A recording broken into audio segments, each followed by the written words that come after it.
Welcome back after break. क्योंकि break से पहले एक इम्पॉर्टेंट सेगमेंट था जो हमने किया और उस दौरान हमने अपनी स्टोरीज नहीं की थी, तो हमने सोचा ब्रेक के बाद आपको बता दें, क्योंकि ये भी सारी ट्रेंडिंग स्टोरीज हैं और कुछ आपकी लाइफ को डायरेक्टली हिट भी करेंगी क्योंकि आपसे ही मुंसलिक हैं।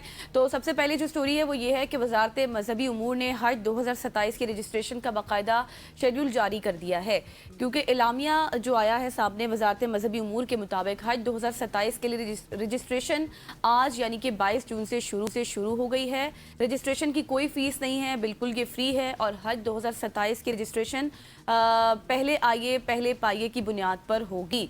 तो एलामिया के मुताबिक सरकारी और निजी हज स्कीम दोनों के लिए रजिस्ट्रेशन लाजमी करार दी गई है और इसके साथ साथ रजिस्ट्रेशन के बगैर हज 2027 के लिए दरख्वास्त आप जमा नहीं कराई जा सकती, आप नहीं करा सकते और दरख्वास्त गुजार के पासपोर्ट की मियाद कम अज़ कम 26 नवंबर 2027 तक वैलिड होनी चाहिए। और याद रखिएगा, एक ही खानदान के अफराद मुश्तरका तौर पर रजिस्ट्रेशन करा सकेंगे और बैरून मुल्क मुकीम पाकिस्तानियों के लिए भी हज रजिस्ट्रेशन की सहूलत अब होगी। और इलामिया के मुताबिक ये भी बताया गया है कि हज रजिस्ट्रेशन मुल्क भर के मुकर्रा बैंकों से कराई जा सकेगी। आज़मीन घर बैठे ऑनलाइन भी हज रजिस्ट्रेशन करवा सकते हैं। इसके साथ साथ रजिस्ट्रेशन के बाद ही सरकारी या फिर निजी हज स्कीम का इंतखाब मुमकिन होगा। चलें जी, जिसने मदीने जाना है कर ले तैयारियां और उस तैयारियों के लिए सिर्फ एसओपी ये है कि फर्स्ट कम फर्स्ट सर्व, पहले आइए पहले पाइए की बुनियाद पर आपको दिया जाएगा। जो जितने जल्दी आप अपनी एप्लीकेशंस दे सकते हैं, रजिस्टर हो सकते हैं, यहाँ पे आप रजिस्टर होइए। उसके बाद आपको डेफिनेटली, क्योंकि पूरे पाकिस्तान में से अगर 10 लाख लोगों ने लेट सपोज जाना है तो रजिस्ट्रेशन शायद करोड़ों करवा लेंगे, लेकिन उसमें से कुछ ना कुछ बैलेटिंग होगी, कुछ होगा और वो 10 लाख कुछ नसीब इन्हीं में से होंगे। सो उसके लिए सबसे पहले आपने करना ही है कि आपने अपने आप को रजिस्टर करना है। रूल इज़ वेरी सिंपल, किसी को कोई प्रायोरिटी नहीं है, उसको फर्स्ट कम फर्स्ट सर्व की बेसिस पे आप अगर 22 जून के बाद इसको रजिस्टर करवाते हैं तो अगर आप पहले रजिस्टर करवाएंगे तो हो सकता है कि आप वो पहले खुशनसीब बन जाएं जो कि हज की सादत हासिल करें 2027 में। इसके अलावा आपने अपनी पासपोर्ट की मियाद को बढ़ा के रखना है, क्योंकि पासपोर्ट अगले हज को आपने मद्देनजर रखते हुए उससे 6 महीने बाद भी अगर उसकी एक्सपायरी है तो वो बड़ा अच्छा हो जाएगा आपके लिए। और दिनों ज़्यादा आगे बढ़ते हैं और आगे बढ़ते हुए आपको 2 दिन पहले ये खबर तो मिली है कि पेट्रोल की कीमत में कमी हुई है, डीजल की कीमत में कमी हुई है, लेकिन पेट्रोल और डीजल की मौजूदा कीमत में टैक्सों की तफसीलात भी शामिल की, कितने टैक्सेस शामिल हैं। ये कभी भी गज़ल ऐसा नहीं है कि टैक्सेस शामिल नहीं होते, हर वक्त ही शामिल होते हैं। ज़राए पेट्रोलियम डिवीजन के मुताबिक पेट्रोल की फी लीटर कीमत में 29% अभी भी टैक्स मौजूद हैं। 1 लीटर पेट्रोल की कीमत में 88 रुपये 7 पैसे के टैक्सेस शामिल हैं। फी लीटर पेट्रोल की कीमत में 19 रुपये 32 पैसे कस्टम ड्यूटी, 66 रुपये 25 पैसे पेट्रोलियम लेवी और 2 रुपये 50 पैसे क्लाइमेट सपोर्ट लेवी शामिल है। इसी तरह 1 लीटर डीजल की कीमत में भी 29% टैक्सेस मौजूद हैं और फी लीटर डीजल की कीमत 91 रुपये 15 पैसे के टैक्सेस नाफिज किए गए और 1 लीटर डीजल की कीमत में 15 रुपये 68 पैसे कस्टम ड्यूटी, 72 रुपये 97 पैसे की लेवी और 2 रुपये 50 पैसे की क्लाइमेट सपोर्ट लेवी शामिल है। ख्याल रहे कि गुज़श्ता हफ्ते गवर्नमेंट ने पेट्रोल 74 रुपये 28 पैसे और डीजल 67 रुपीज़ 31 पैसा उसको सस्ता किया था और पेट्रोल की नई कीमत 299 रुपये 50 पैसे फी लीटर है और डीजल की नई कीमत 311 रुपये 47 पैसे फी लीटर हो गई है। बिल्कुल जी, चाहे कीमतें कम हो जाएं लेकिन अभी भी आप टैक्स दे रहे हैं, जिसमें आपकी कस्टम ड्यूटी है, फिर क्लाइमेट सपोर्ट है और पता नहीं कौन कौन से टैक्सेस आप दे रहे हैं। तो जब हम देख रहे थे, पब्लिक से हमारी बात हुई तो उनकी जानिब से अभी भी शिकवे शिकायत जारी थे। शायद मुझे भी लगता है कि वैलिड है कि जब हमने बढ़ाया था, गवर्नमेंट ने जब बढ़ाया था तो बहुत ज़्यादा बढ़ाया था, कम किया है तो उस लिहाज से कम नहीं किया, तो ज़्यादा कम होना चाहिए क्योंकि आवाम अभी भी परेशान है और वो ये कह रही है कि 299 से और भी कम होना चाहिए। और जिस तरह से अब हमारे ये एग्रीमेंट्स हो रहे हैं और MOU पर साइन हो रहे हैं और 2 महीने तक का ये वक्त है, हो सकता है कि आगे चलकर मज़ीद भी अगर हालात अच्छे हो जाते हैं तो मज़ीद भी कम हो सकता है, तो क्योंकि उम्मीद पर तो दुनिया कायम है। तो आगे बढ़ते हैं, लेकिन आगे बढ़ने से पहले मैं आपको चाहती हूँ कि आप फिर हम ये स्टोरी शेयर करेंगे। ये मियां मोहम्मद नवाज शरीफ का राइट है कि कायद-ए-आज़म मोहम्मद अली जिन्ना के साथ साथ मियां मोहम्मद नवाज शरीफ की इस नोट पर तस्वीर होनी चाहिए, क्योंकि वो मियां नवाज शरीफ जिन्होंने इस मुल्क को एटमी ताकत बनाया, जिन्होंने मोटरवेज बनाए, जाल बिछाए, जनाब स्पीकर, क्यों नहीं उनका राइट होगा? कायद-ए-आज़म मोहम्मद अली जिन्ना ने मुल्क बनाया, मियां मोहम्मद नवाज शरीफ ने एटमी ताकत बनाया इस मुल्क को। सर खुदा का खौफ करें, माफ़ कर दें सर प्लीज़, बस यही कह सकता हूँ आपसे। मलिक साहब ठीक है, आपको MPA का टिकट मिल जाएगा, हो सकता है आपको वजारत भी मिल जाए, लेकिन यार कोई थोड़ा कम किया करें। बहुत ज्यादा मसाला लगा दिया, ऊपर नीचे मसाला लगा दिया, तय लगा दिए आपने मसाले को। बिल्कुल बिल्कुल जी। ये कौन है आपको नजर तो आ गया होगा, ये है मुस्लिम लीग नून के रुकन पंजाब असम्बली अरशद मलिक साहब, जिन्होंने 5000 के नोट पर नवाज शरीफ साहब की तस्वीर लगाने का मुतालिबा कर दिया है। और वो असम्बली में, और वो पंजाब असम्बली के इजलास में ये कहते हुए नजर आए हैं और ये मुतालबा करते हुए नजर आए हैं कि 5000 के नोट पर नवाज शरीफ की तस्वीर भी होनी चाहिए क्योंकि वो डिजर्व करते हैं। मजीद उन्होंने ये भी कहा कि वो नवाज शरीफ ही था जिसने इस मुल्क को तरक्की की तरफ गामजन किया है। अच्छा, मैं आपको बताऊं कि इसी तरह की खबर ना आपसे कुछ रोज पहले डोनाल्ड ट्रंप साहब के हवाले से भी थी कि डॉलर्स के ऊपर डोनाल्ड ट्रंप की साहब की तस्वीर होनी चाहिए, वहां भी मुतालबा किया गया है। एक तरफ मियां साहब मान है, एक तरफ डोनाल्ड ट्रंप मान है, लेकिन प्रॉब्लम ये है कि मुझे आज भी याद है ये 5000 रुपए का नोट आया था सदर आसिफ अली जरदारी के दौर में। तो हो सकता है कि कल पीपल्स पार्टी की जानिब से या फिर सिंध हुकूमत की जानिब से उनके फ्लोर से ये आवाज़ है कि इसके ऊपर भुट्टो साहब की पिक्चर होनी चाहिए, इसके ऊपर बेनजीर साहिबा की पिक्चर होनी चाहिए, या फिर इसके ऊपर जरदारी साहब की पिक्चर होनी चाहिए, क्योंकि ये नोट उन्होंने जारी किए। तो भाई जिनकी पिक्चर है वो डिज़र्व करते हैं और वो इस मुमलिकत के बनाने वाले हैं, कायद आज़म की पिक्चर ही काफ़ी है। आप ये नया मुद्दा ना खोलिए। और मेरा ख्याल है कि मलिक साहब का टिकट कंफर्म हो चुका है और अगली दफ़ा मलिक साहब जिस बेहतरीन अंदाज में आपने वकालत की है, तो मुझे ये लगता है कि आपकी वजारत भी कंफर्म हो चुकी है।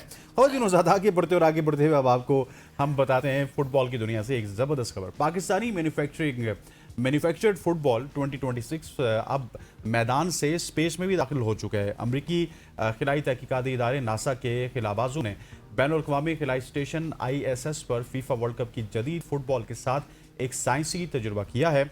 और ये तजुर्बा स्टेशन के अंदर ख़ास तौर पर कोपोला मॉड्यूल में किया गया, जहां फुटबॉल को बगैर वजन माहौल में तैरते हुए देखा जा रहा है। खलाबाजों ने एडिडास, जिसको आप जानते हैं, उसके डिज़ाइन करदा ट्रियोंडा इस बॉल का इस्तेमाल किया ताकि ये मुताला किया जा सके कि फुटबॉल माइक्रो ग्रेविटी में कैसे बर्ताव करता है। इस तजुर्बे के मकसद ये समझना था कि फुटबॉल का बैलेंस और उसका वजन खेल के दौरान इसकी हरकत को कैसे मुतासर करता है। नासा की जानिब से बताया गया कि वो इससे कबल भी 2019 में ये तजुर्बा कर चुके हैं। तजुर्बे से ये ज़ाहिर हुआ कि इसका बैलेंस में फ़र्क किस तरह फुटबॉल की हरकत को बदल सकता है। ट्रियोंडा का मतलब क्या है? फीफा के मुताबिक ट्रियोंडा का एक हिस्पानी लफ्ज़ है जिसका मतलब यह है कि 3 लहरें, जो 3 ममालिक अमेरिका, कनाडा और मैक्सिको में मुनक्किद होने वाले पहले वर्ल्ड कप की अक्कासी करता है।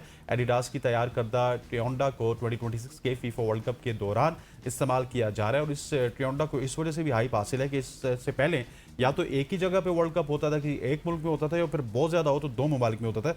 ये पहली दफ़ा है कि 3 ममालिक होस्ट कर रहे हैं फीफा वर्ल्ड कप 2026। बिल्कुल जी, लेकिन इसमें पाकिस्तान और सियालकोट का भी, उसको भी एक इंपॉर्टेंस हासिल है क्योंकि पाकिस्तान की बनाया हुआ ब्रांड इस तरह जी सारे किक हमें ही मारते हैं। पूरी दुनिया के वो जो 22 खिलाड़ी है ना, वो किक हमें ही मारते हैं। वो अब जाके खला में भी ये चीजें हो रही हैं और इस तरह के तजुर्बे हो रहे हैं, अच्छी बात है, जिससे पाकिस्तान का नाम भी, हाँ, फुटबॉल को किक मारते हैं। ये आपने सही दुरुस्तगी कर दी है। ब्रेक के बाद मुझे पूछती है हमें कहाँ से किक मारते हैं। नहीं, आपने सही दुरुस्तगी कर लिया ना इस बात की, तो ये अच्छी बात है जी। पाकिस्तान का भी नाम रोशन होता है ऐसे ही, और इस तरह के तजुर्बे किए जाने चाहिए। आगे बढ़ते हैं। और सालसी वहाँ पे भी पाकिस्तान करवाता है, हमारा फुटबॉल ही सालसी करवाता है, या किसी को जितवाता है या किसी को हरवाता है, वो हमारा फुटबॉल ही होता है। अगर एक गोल में 2 दफा चला जाए, दूसरी तरफ 1 दफा चला जाए, तो हमारा फुटबॉल कहता है यार ये जीत चुके हैं। देखा ना, पाकिस्तान का नाम हर जगह होना चाहिए क्योंकि पाकिस्तान डिजर्व करता है। अच्छा, आगे बढ़ते हैं और एक बहुत ही ज़बरदस्त स्टोरी मैं आपको बताने वाली हूँ क्योंकि अमरीकी मशहूर व मारूफ अदाकार हैं एक, अगर मैं उनके बारे में आपको बताऊं कि ब्रेकिंग बैड में गस फ्रिंग का किरदार अदा करने वाले, या फिर आप इनको मैं आपको आसान अल्फाज में बताऊं तो एक बहुत ही फेमस अदाकार हैं जो कि विलन्स के हवाले से काफ़ी मशहूर हैं और इसके साथ साथ उन्होंने बहुत से अवार्ड्स भी जीते हैं, जिनका नाम है जानकार्लो एस्पोसितो, जिन्होंने अभी इस्लाम कबूल कर लिया है। और सिर्फ उन्होंने इस्लाम कबूल नहीं किया बल्कि वो बाजमात नमाज अदा करते हुए भी नजर आए हैं, जो इस वक्त आप विजुअल्स में भी देख रहे हैं। और सऊदी मीडिया के मुताबिक सऊदी अरब की जर्नल इंटरटेनमेंट अथॉरिटी के चेयरमैन तुर्की आल शेख ने कहा कि जानकार्लो एस्पोसितो ने यह फैसला सऊदी अरब में अपने क़याम के दौरान किया, जब उनकी मूवी की शूटिंग चल रही थी। उस दौरान वहाँ के जो लोगों का किरदार था, उनका अपनापन था, या फिर मुसलमानों की दावत थी, या फिर इखलाक था, वो उससे काफ़ी ज़्यादा मुतासिर हुए और उसके बाद उन्होंने इस्लाम कबूल कर लिया है। इसके साथ मैं आपको बताऊं कि इनके ही साथ एक इनके ब्रिटिश प्रोड्यूसर थे, उन्होंने भी इस्लाम कबूल किया है और वो भी इनके साथ मौजूद थे। और ये सब कुछ हुआ जब वो सऊदी अरेबिया में मौजूद थे और अपनी फिल्म की शूटिंग के दौरान मौजूद थे। और जो एस्पोसितो हैं, इनके हवाले से कहा जाता है, जैसे मैंने पहले कहा, कि इन्होंने बहुत सारे अवार्ड्स भी जीते हैं और ये जो फिल्म इंडस्ट्री है उसमें विलन्स के किरदार में बहुत ज़्यादा फेमस हैं। बिल्कुल ऐसी है। बेटर कॉल सॉल को भी आपको याद होगा, बेटर कॉल सॉल में भी इन्होंने अदाकारी की है, इसके अलावा ब्रेकिंग बैड में भी की है। और जिन लोगों ने ब्रेकिंग बैड देखा है, बेटर कॉल सॉल देखा है, वहाँ पे एक शख्स होता था जिसका नाम होता था गुस्तावो। और गुस्तावो करता ये था कि वो उसकी बेसिकली अपेरेंटली वो बर्गर का और चिकन का काम करता था, बड़े ज़बरदस्त फ्राइड चिकन बनाता था, लेकिन उसके फ्राइड चिकन के ट्रक में जाती थी ड्रग, और एक बहुत बड़े विलन का किरदार इन्होंने अदा किया। और ब्रेकिंग बैड एक बहुत ही मशहूर ज़माना सीजन हुआ करता था। फिर ब्रेकिंग बैड के बाद जब बेटर कॉल सॉल आया तो उसमें जो सॉल के भी जितने भी केसेस थे, जो सॉल जिनमें इन्वॉल्व था, वो भी गुस्तावो वहाँ पे भी जाते थे, उनसे भी हेल्प लेते थे। सो जो बेहतरीन अंदाज में, जिस बेहतरीन अंदाज में इन्होंने विलन के कैरेक्टर अदा किए ना, लोग आज भी इनको जानते हैं। और बड़े ज़बरदस्त अंदाज में, दबंग अंदाज में इनके डायलॉग्स होते थे और एकदम से ये कभी सोफिस्टिकेटेड बने होते थे, और जब ये स्विच करते थे अपने आप को और विलन बन जाते थे तो लोग इनकी अदाकारी से बहुत ज़्यादा महसूस होते थे। ख़वातीन हज़रात, आगे बढ़ते हुए आपको बताते हैं एक प्रॉब्लम है जो आपको भी है, मुझे भी है, पूरे पाकिस्तान को भी है। इसका हल निकाल लिया चाइना ने। रात को अगर आपको टॉयलेट जाना पड़ जाए तो आपको उठना बहुत ही मुश्किल लगता है, मगर अब ऐसा नहीं होगा, क्योंकि चीन में एक ऐसी कंपनी ने एक ऐसा नया खुदकार ड्राइविंग टॉयलेट तैयार किया है जो आपके इर्द गिर्द घूमेगा।